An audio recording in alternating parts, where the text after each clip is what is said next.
it's a show about unacceptance, judgment, friendship, forgiveness, and love. And I think the love story is between the two women, and I don't think we see it very often. I think each of us at one point in our lives has felt like the outsider. And yes, I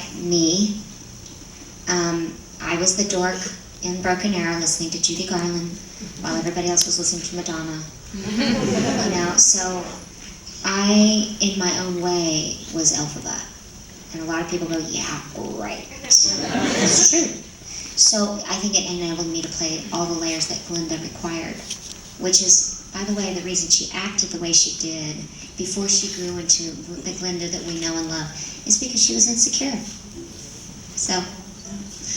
You've been asked before about your relationship with Idina Menzel. Everybody insisted that there must be some rivalry between these two women. You say that's silly, but I want to ask you a different question. Sure. Is there a difference in theater and what you see when two women are competitive in a show and the way two men are competitive? Do they show it in different ways? Oh my God, that's a great question. You're so smart. You're so good. You should follow me to Oklahoma and then back to LA. Yes, women can be more vicious. I'm just going to say it how it is. They can be undercutting. From the South, we're like, oh my gosh, have you thought about getting a different hair color? Everything is done with a smile, and then bless her heart. Oh my God, she has a limp, bless her heart. Oh my God, she has a big old fat wart on her nose, bless her heart. My assistant's like, shut up. Men were like, hey dude, yeah, I was just in Canada for that same part you were. Yeah, that's crazy, right? Yeah, and they're all surfacey too. But it's a little bit more done in a more jovial, kind way. And I never understand why women have to compete with women. We're all different. I was in pageant. I was in Miss Oklahoma pageant, and then I was in the Miss Pennsylvania pageant. And what I learned through it is that you have to compete with yourself. Can't compete with Joe Blow or Susie Q. You have to compete with yourself. You can offer what you have and hope that that's what they want. But yeah, women can be, I'm not going to lie, women can be vicious. And I'm sure that I have said something not even meaning to in a way, and a woman has taken it in a way like, because also we women, we look for things. Did you hear what she said? That was so rude. And your friend that's with you is like, I don't think she meant it that way. And you're like, are you deaf? We all have to just calm down.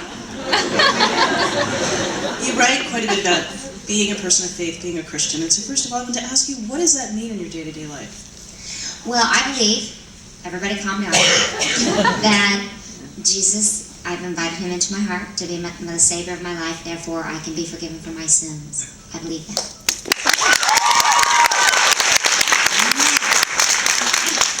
I also don't believe that if you don't believe like I am, that you're going to the burning fires of the depths of hell. That is also what I believe. The faith that I have has carried me through to this point, sitting in this chair. There are many times I have felt alone, and I have the best mom and dad in the world, I have the best friends in the world, but let's face it, sometimes you gotta go through things alone. You gotta do it alone. You can't, have you ever had a friend say to you, I can't help you anymore, you have to go through this alone, you have to figure it out by yourself. But I always have the feeling that I'm not alone. And that's the best way that I can describe my faith. And I'm really thankful for it, because there was a time, growing up in the Bible Belt, there's lots of things that I don't believe anymore. That, as the way I was raised, like I believe in rights for all people, sexual orientation, everything. I believe in. A lot of my fellow Christians do not. I don't judge them for it. That is what they believe. But that is not what I believe.